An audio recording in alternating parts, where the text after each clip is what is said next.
नमस्कार, मैं हरप्रीत त्रिपाठी और आप देख रहे हैं हमारा विशेष कार्यक्रम सितारे। हमारे आप सभी दर्शकों का इस कार्यक्रम में स्वागत। दोस्तों, आज बात करेंगे आज के पंचांग के व्रत त्योहार की, साथ ही हम आपको आपका राशिफल बताएंगे। आज चर्चा करेंगे सूर्य कर्क राशि में प्रवेश हो रहा है, मतलब आज से सूर्य दक्षिणायन होने जा रहे हैं, तो कैसे करें पूजा, क्या सावधानी रखें, कैसे धन धान्य को पा सकते हैं। इसके अलावा आपके फ़ोन कॉल्स होंगे, आप सीधे फ़ोन करके अपने प्रश्न पूछ सकते हैं।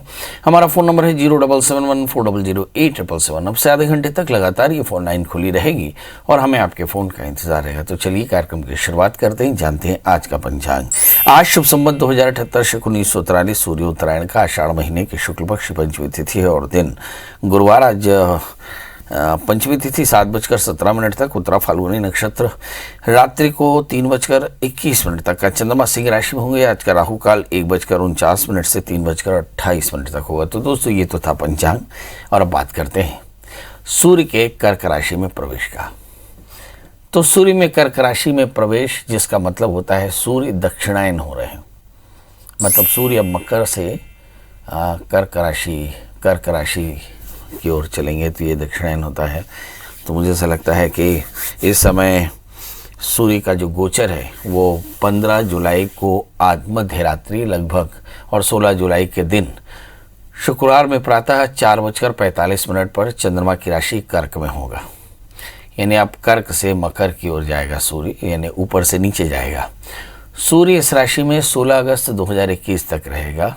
ये दिन मंगलवार है और 1:17 तक सिंह राशि में मतलब प्रवेश करेंगे। इसके बाद अपनी राशि में जब सूर्य आएंगे तो गोचर की स्थिति अलग होगी। कर्क मकर संक्रांति का शुभ मुहूर्त मैं आपको बता दूं, कर्क संक्रांति 16 जुलाई को है और शुक्रवार कर्क संक्रांति का पुण्य काल है। प्रातः 5:34 से शाम 5:09 तक, लगभग 11 घंटे 35 मिनट की अवधि है।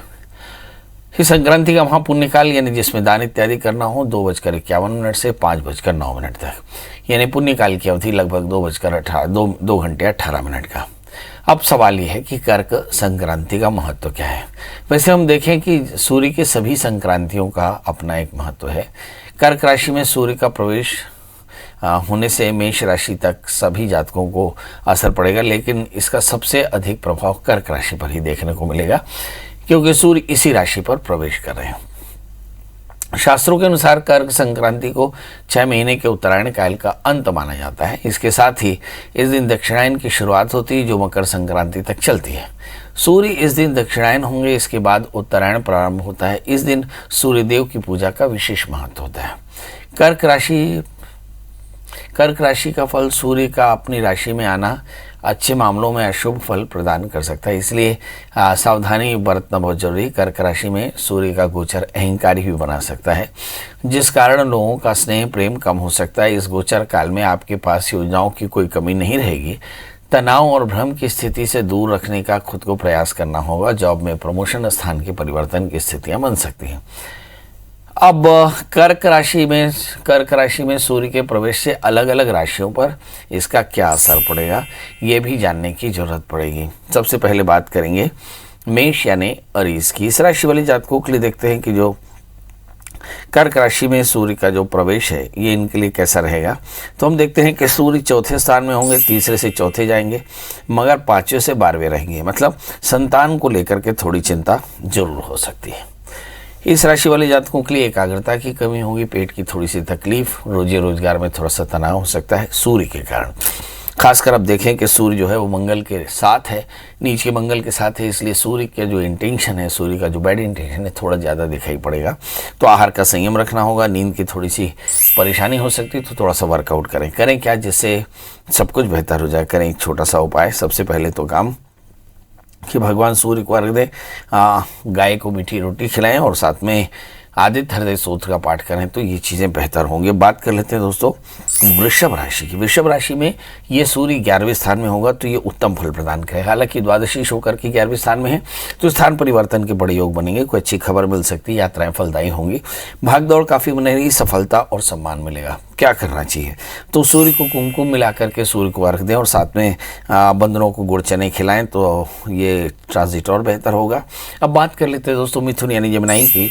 सूर्य की गोचर में इसको देखना पड़ेगा मिथुन राशि से ये जो सूर्य का गोचर है वो धन स्थान में है, मतलब आर्थिक पक्ष को लेकर के थोड़ी सी परेशानी, परिवार में थोड़ी सी अशांति हो सकती है, स्वास्थ्य को लेकर थोड़ी समस्याएं, खासकर स्ट्रेस एंग्जाइटी बढ़ सकती है। भाई बहनों के लिए भी थोड़ा सा ये परेशानी की वजह बन सकता है, क्योंकि तृतीय होकर के धन स्थान में करना क्या चाहिए। तो जल्दी से उठें, सूर्य को अर्घ दें, आदित्य हृदय स्तोत्र का पाठ करें, तांबे के बर्तन में गेहूं भरकर दान करें तो चीज़ें बेहतर होंगी। बात कर लेते हैं दोस्तों सिंह राशि की, इस कर्क राशि की। कर्क राशि में ही चंद्रमा प्रवेश कर रहे हैं। कर्क राशि चंद्रमा की राशि होती है, इसमें सूर्य का प्रवेश आमतौर पर थोड़ा सा नए काम की पूरी शुरुआत की उम्मीद कर सकते हैं आप। दाम्पत्य जीवन में थोड़ा सा तनाव, सेहत को लेकर के थोड़ी सावधानी, क्योंकि यहाँ पर सूर्य जो है वो मार्केश होकर के लग्न में बैठे हैं, निर्णय लेने की क्षमता भी इसमें प्रभावित हो सकती है। करना क्या चाहिए, तो प्रतिदिन सूर्य नमस्कार करें, योग करें, बहते पानी में तांबे का सिक्का बहाएं तो काफ़ी अच्छा होगा। बात कर लेते हैं दोस्तों सिंह राशि की, यहाँ पर लग्न सूर्य बार भी जा रहे हैं, यानी इस राशि वाले जातकों के लिए स्वास्थ्य पर थोड़ा सा ध्यान देने की जरूरत पड़ेगी। जमीन जायदाद से जुड़े फैसले लेने में थोड़ी सी सावधानी बरतने की जरूरत। लाइफ पार्टनर के साथ आपके कुछ मतभेद हो सकते हैं, क्योंकि सूर्य एक्जैक्टली 12वें स्थान में ही। करना क्या चाहिए, तो भगवान सूर्य को भोग लगाएं, आदित्य हृदय स्तोत्र का पाठ करें, सूर्य को अर्घ दें और सूर्य मंत्रों का जप करें, गाय की सेवा करें तो चीज़ें बेहतर। अब बात कर लेते हैं दोस्तों कन्या यानी वर्गो यानी मेरी राशि की। इस राशि में सूर्य 11वें स्थान में आ रहे हैं, तो गोचर में बहुत अच्छा परिणाम। परेशान जीवन में अचानक धन लाभ की संभावनाएं, आर्थिक पक्ष आपका बहुत मजबूत होने वाला है। आदित्य हृदय स्तोत्र का पाठ करें और खीर का प्रसाद बांटें तो चीज़ें बेहतर होंगी। अब बात कर लेते हैं दोस्तों तुला यानी लिब्रा की। इस राशि में हम देखें कि सूर्य जो है वो दशम स्थान में आ रही है। एकादशी शुक्र दशम स्थान में आए तो रूटीन में थोड़ा सा दबाव आपको दिखाई पड़ता है। इस समय पुराने लक्ष्यों को प्राप्त करने में अच्छी सफलता मिलेगी। कामकाज को लेकर स्थितियां बेहतर होंगी। जो हाई प्रोफाइल ऑफिशियल्स हैं उनके साथ आपका सहयोग काफ़ी अच्छा रहेगा, या उनका सहयोग आपके लिए काफ़ी अच्छा रहेगा। क्या करें, भगवान सूर्य को तांबे के लोटे से अर्घ दें, साथ में देसी खांड, मसूर की दाल, सौंफ, छुआरे और शहद का दान करें तो चीज़ें बेहतर होंगी। बात कर लेते हैं दोस्तों वृश्चिक राशि की। इस राशि में हम देखते हैं कि सूर्य जो है वो दशमेश होकर के भाग्य स्थान में, यानी एग्जैक्टली अवसर में आपके अवसर के स्थान पर बैठे हैं। तो इसमें सूर्य का गोचर बेसिकली आपके वर्क प्लेस में थोड़ी सी देरी कराएगा। कानूनी झंझटें हो सकती हैं, बॉसेस से नाराजगी हो सकती है। यात्रा को लेकर खास सतर्क रहें। आर्थिक पक्ष भी थोड़ा सा पैनिक होगा। क्या करना चाहिए, तो रविवार के दिन गायत्री मंत्र का जप करें, जरूरतमंद व्यक्तियों की सेवा करें, गरीबों की सेवा करें। इसके अलावा आदित्य हृदय स्तोत्र का पाठ करें, पंजीरी का दान करें तो चीज़ें बेहतर। अब बात कर लेते हैं दोस्तों धनु यानी स्टेडियंस की। इसके लिए हम देखते हैं कि सूर्य यहाँ पर भाग्येश होकर अष्टम स्थान में है, तो इस समय आर्थिक असुरक्षा, अवसर में कमी, साथ में नौकरी पेशा लोगों को अपने अधिकारियों से समस्याएं हो सकती हैं, और किस समय कुछ आपके राइवल्स यानी आपके कॉम्पिटिटर्स भी तैयार हो सकते हैं। क्या करना चाहिए, तो रविवार के दिन गेहूं का दान करें, साथ में ओम गणी सूर्याय नमः इस मंत्र का जप करें, आदित्य हृदय स्तोत्र का पाठ करें तो कल्याण होगा। बात कर लेते हैं दोस्तों मकर यानी कैप्रिकॉर्न्स की। इस राशि वाले जातकों के लिए देखते हैं कि इस समय एग्जैक्टली 7वें स्थान में सूर्य है, ये अष्टमी शुक्र सप्तम स्थान में है। तो मुझे ऐसा लगता है कि कुछ मानसिक तनाव की संभावनाएं और दिक्कतें बढ़ सकती है। मान सम्मान का एकदम ध्यान रखना होगा, क्योंकि बेवजह के डिस्प्यूट हो सकते हैं। और सामाजिक स्तर यानी समाज में भी आपको, कम्युनिटी में भी बहुत संभल कर चलना होगा, वरना बेवजह की परेशानी में उलझ सकते हैं। क्या करना चाहिए, तो प्रतिदिन सूर्य को अर्घ दें, आदित्य हृदय स्तोत्र का पाठ करें और सरसों और बादाम का दान करें तो परेशानियां कम होंगी। बात कर लेते हैं दोस्तों कुंभ राशि की। यहाँ पर सूर्य सप्तमी शुक्र छठे स्थान में है, तो यहाँ सूर्य का गोचर कुछ लोगों के लिए बेहतर हो सकता है। कामकाज को लेकर अच्छी सफलता मिलेगी। नई नौकरी तलाश कर रहे लोगों को अच्छा अवसर मिलेगा, मगर लाइफ पार्टनर की सेहत अच्छी नहीं। आपके खुद को कमर का दर्द हो सकता है। अगर पार्टनरशिप बिजनेस में है तो थोड़ी सावधान रखनी पड़ेगी। क्या करना चाहिए, तो ओम गणी सूर्याय नमः इस मंत्र का जप करें और नारियल का प्रसाद बांटें तो सब कुछ बेहतर। बात कर लेते हैं दोस्तों मीन राशि की। इस राशि में रिश्तों का बहुत ध्यान रखना होगा। एग्जैक्टली अब यहाँ देखें तो सूर्य जो है पंचम स्थान में, ये रोगेश शुक्र पंचम स्थान में है। नौकरी पेशा लोगों को अपने अधिकारियों से मतभेद होने की संभावना है। सेहत सामान्य रहेगी, पेट की तकलीफ या फिर संतान के करियर को लेकर चिंता हो सकती है, या फिर ऋण की चिंता हो सकती है। शत्रु बाधा से थोड़े से परेशान हो सकते हैं। करना क्या चाहिए, सूर्य गायत्री का जाप करें, साथ में तांबा गुड़ गेहूं का दान करें तो चीज़ें बेहतर होंगी। हमारे साथ ढेर सारे कॉलर्स हैं, आप सभी का बहुत बहुत स्वागत। सबसे पहले मनीषा जी, आप बताएं डेट ऑफ बर्थ, टाइम और प्लेस। जी प्रणाम पंडित जी। प्रणाम। मेरी डेट ऑफ बर्थ है 18 अक्टूबर 76 और जन्म स्थान जबलपुर और समय है 8:30 बजे शाम। क्या जानना चाहते हैं? जी, मेरा ये सवाल है कि मेरे कर्जे कब तक चुकेंगे और खुद का घर कब तक बन पाएगा। कर्जा किस लिए लेके रखा आप लोगों ने? जी, मेरे हस्बैंड की डेयरी फार्म थी, तो उस वजह से काफी कर्जे हो चुके थे। ये जो कर्जा, ये आपने जन्मपत्री अपनी बताई अपने हस्बैंड की? नहीं, ये हमारी है। चलिए आइए देखते हैं हस्बैंड की कुंडली में कर्जा क्यों है और कब तक चुकेगा, अपना घर कब तक बनेगा। आपका जन्म लग्न वृषभ है और आपकी जो राशि वो है कर्क। इस समय हम देखते हैं कि बृहस्पति 8वें स्थान में, शनि 7वें स्थान में और गोचर में ग्रहों की स्थिति अभी बेहतर। तो इस समय हम देखते हैं कि कर्ज की स्थिति तो है, क्योंकि कर्ज है षष्ठी 7वें स्थान में है, तो कर्ज का बोझ है। मंगल का व्रत करें, नमक तेल का त्याग करें, ऋण मोचन मंगल स्तोत्र का पाठ करें और मंगल यंत्र की पूजा करें, तो ये कर्ज कम हो जाएगा। इस समय चंद्रमा की महादशा खत्म हो गई है, मंगल की महादशा शुरू हुई है और मंगल ही के कारण कर्ज थोड़ा सा ज़्यादा है। तो मुझे ऐसा लगता है फरवरी 2022 तक आपको थोड़ा सा कर्ज बढ़ता हुआ नज़र आ सकता है या आकस्मिक हानियाँ हो सकती हैं, क्योंकि मंगल राहु के साथ में और यही लीथल कॉम्बिनेशन जन्म कुंडली में भी है। तो यहाँ लाइफ पार्टनर की सेहत यानी आपके हस्बैंड की सेहत का प्रॉब्लम हो सकता है, आपके हस्बैंड के साथ फाइनेंस की प्रॉब्लम हो सकती है। मतलब फरवरी तक बहुत सावधान रहना। करना क्या चाहिए, तो ऐसा कहते हैं मंगल राहु एक साथ में हो तो हनुमान चालीसा के 100 पाठ करा लें और साथ में एक अच्छा सा जामुनिया, एक अच्छा सा उपल अपने हस्बैंड को आप खुद भी धारण करें तो काफ़ी अच्छा रहेगा। गायत्री जी, आपका बहुत बहुत स्वागत है। बताइए क्या जानना चाहती हैं? प्रणाम पंडित जी। जी प्रणाम जी, अपने बेटी के बारे में पूछना चाहता हूँ और लड़का के बारे में पूछना चाहती हूँ। Date of birth? जी, 2 जून 92। 2 जून 92। और समय? 9-10 सुबह बीच में। 20 मिनट बीच में 9-10 के बीच में सुबह। और जन्म स्थान? जन्म स्थान लालपुर। जी, बिलासपुर। जी हाँ। और लड़के का पंडित जी 24 फरवरी 90। नहीं, आप इस जिसके बारे में बताया उसी के बारे में पूछिए, क्या जानना चाहते हैं?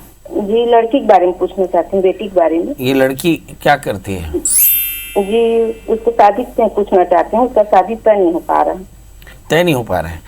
चलिए ये देखते हैं। इस बच्ची का जन्मलग्न कर्क है, इसकी जो राशि वो मिथुन है, 7वें स्थान में शनि। हो सकता है कि शादी के लिए इसकी अपनी चॉइस हो, तो थोड़ा सा वो भी तय कर लें, क्योंकि कई बार शनि 7वें स्थान में होता है तो शनि की दशा में शादी होती है और चॉइस से शादी होती है, मतलब लव मैरिज होती है। इस बात की चांसेस बन सकते हैं। शुक्र की दशा है। लड़की का ना तो स्वास्थ्य अच्छा, ना मन अच्छा, ना परिस्थितियाँ अच्छी और ये शायद निर्णय नहीं ले पा रही है। शायद ये भी एक वजह हो सकती है, वजन बढ़ रहा हो, एंग्जाइटी बढ़ रही हो, तनाव बढ़ रहा हो, इनके आपस के रिलेशंस खराब हो रहे हो। तो क्या करना चाहिए? तो शादी से पहले एक छोटा सा कुंभ विवाह करा लें, साथ में शुक्र की शांति कराएं, चीनी का दान करें और इन्हें एक 4 कैरेट का अच्छा सा उपल और जामुनिया धारण कराएं तो काफ़ी अच्छा रहेगा। कर्क लग्न में एक 4 कैरेट का टोपाज और मोती धारण कराएं तो अच्छा रहेगा। मनोज जी जुड़ चुके हैं। मनोज जी, आपका बहुत बहुत स्वागत। बताइए क्या जानना चाहते हैं? जी पंडित जी नमस्कार। जी नमस्कार। जी, सबसे पहले तो आपके इस सराहनीय कार्यक्रम के लिए आपका और IBC 24 का बहुत बहुत आभार और धन्यवाद, जो हमें मार्गदर्शन मिल रहा है निःशुल्क। जी बताएं डेट ऑफ बर्थ। जी, मैं बच्ची के बारे में जानना चाहता हूँ। बच्ची का जन्म दिनांक है 27/4/1998। समय 11:20 दोपहर। जन्म स्थान? भुसावल, महाराष्ट्र। प्रभु क्या जानना चाहते हैं? जी पंडित जी, इससे जॉब का कैसा रहेगा और शादी का भी कैसा रहेगा और भविष्य कैसा रहेगा? जॉब कैसा रहेगा? हाँ, जॉब करना चाहती है। मैरिटल लाइफ कैसी रहेगी? शादी अभी शादी नहीं हुई है। हाँ, शादी कब होगी, कैसी रहेगी? जॉब और शादी कैसे रहेगी पंडित जी बताएं। इस बच्ची का जन्म लग्न कर्क है और इसकी जो राशि वो है मेष। इन्हें एक अच्छा स्टोन पहनना चाहिए, 4 कैरेट का टोपाज, एक 4 कैरेट का मोती। दशम स्थान में नीच की शनि है। हेल्थ को लेकर इश्यूज हो सकते हैं, खासकर यूरिन और एब्डोमेन के इन्फेक्शन बार बार हो सकते हैं। सो फार एज जॉब के लिए तो भाग्येश बृहस्पति अष्टम स्थान में है। जीवन में संघर्ष काफ़ी तगड़ा रहेगा, इन्हें संघर्ष करके ही अपने आप को प्रूव करके ही इन्हें आगे तरक्की मिलने वाली है। इस समय जो दशाएं चल रही हैं, शनि के अंदर दशाएं हैं, थोड़ा सा जॉब में बहुत अच्छा तो नहीं फील कर रहे। मई के बाद में कुछ बड़े चेंजेस होंगे और तब इसके बाद जॉब की स्थिति बढ़िया होगी। तृतीय जब भाग्य स्थान में बैठे और उनकी दशा चलेगी तो इमोशनली हैप्पीनेस आएगी। मगर इस वक्त चूंकि शनि की दशा चल रही है, इसलिए बदन का दर्द, कमर का दर्द, यूरिन का इन्फेक्शन, पेट का इन्फेक्शन और इमोशनल शॉक यानी इमोशनल ब्रेकअप जैसी परेशानियां आ सकती हैं। शादी से पहले एक छोटा सा कुंभ विवाह कराएं। बच्चे से कहें कि बृहस्पतिवार का व्रत करें, बृहस्पति का मंत्र जप करें, 4 कैरेट का तोपा, 4 कैरेट का मूंगा धारण करें, बेसन और चने का दान करें, मतलब गुड़ चने का दान करें तो चीज़ें बेहतर होंगी। टिकेश जी आपका बहुत बहुत स्वागत है। बताइए क्या जानना चाहते हैं? पंडित जी, मेरा नाम टिकेश है, भैंसातरा राजिम से बोल रहा हूँ मैं। पंडित जी, मेरे दीदी कोई स्वप्न देखे हैं जिसमें मेरी मृत्यु हो गई है बोल रहे हैं, तो क्या उसके बारे में जानना चाहता हूँ। स्वप्न में मृत्यु हो गई है, इसका मतलब ये हुआ कि उनके सबकॉन्शियस में आपके लिए आपको लेकर के थोड़ी संवेदना है। आप अपनी डेट ऑफ बर्थ बता दें। 9/6/2000 और जन्म समय 11 बजे सुबेरे शाम सुबह। और जन्म स्थान भैंसातरा राजिम। कहाँ पे पड़ता है? बड़ौदा बाजार, राजिम गरियाबंद। भैंसातरा, बहुत बढ़िया। आइए देखते हैं, आपका जन्मलग्न सिंह है, राशि भी आपकी सिंह है। क्या कोई मार्केश की दशा चल रही है? अगर नहीं तो मान लेते हैं कि स्वप्न झूठा है। इस समय जो दशाएं चल रही हैं उस पर नज़र डालें तो समझ में आता है कि मंगल की महादशा और मंगल की महादशा में केतु का अंतर शुरू होगा, बुध का अंतर चल रहा है और बुध का अंतर फरवरी 2022 तक चलेगा। अब सवाल ये है कि बुध के अंतर में मार्केश कैसे हो सकता है? जी एकदम मार्केश की दशा चल रही है, सावधान रहने की ज़रूरत है। क्या करना चाहिए? तो आप अपने घर में सत्यनारायण की कथा करा लें और पंजीरी का प्रसाद बांट दें तो ये भय भी समाप्त हो जाएगा और ग्रह शांति भी हो जाएगी। संजय जी आपका बहुत बहुत स्वागत। बताइए क्या जानना चाहते हैं? सर पंडित जी प्रणाम। जी बताएं। सर मेरा नाम संजय जांगड़े। सर मेरा डेट ऑफ बर्थ है 7/6/1982। 7/6/1982 समय सर सुबह 6:17 जन्म स्थान है सीतापाल। ये कहाँ पड़ता है? और सर मैं टीचर हूँ और 20 साल हो गए सर टीचर का काम करते, प्रमोशन नहीं हो रहा सर। मेरे आगे भविष्य के बारे में बताइए सर जी। चलिए ये देखते हैं। आपको गुस्सा बहुत आता है ना? Yes sir.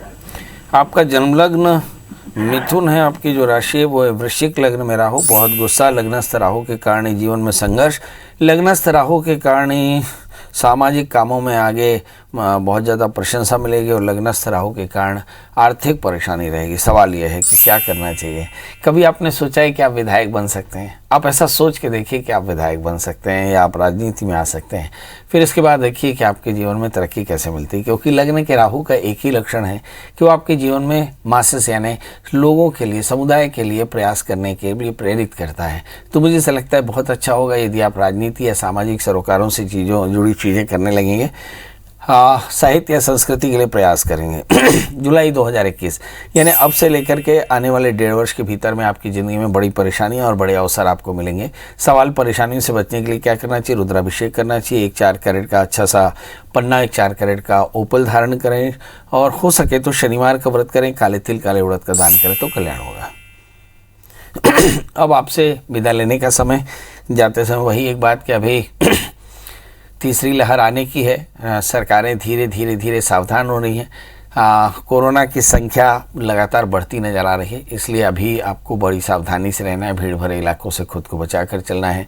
कोशिश करें मास्क पहने, सोशल डिस्टेंसिंग करें, सैनिटाइजेशन का ध्यान रखें और अपने परिवार के साथ अधिक से अधिक समय बितावें और अपना काम भी है बहुत सावधानी से करें ताकि आपको परेशानी ना आए, आपके परिवार को किसी प्रकार की परेशानी ना आए।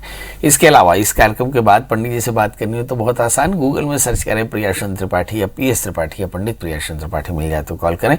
दोस्तों आज के लिए बस इतना ही। कल हम फिर हाजिर होंगे किसी नए विषय के साथ। तब तक मुझे दी इजाजत। नमस्कार।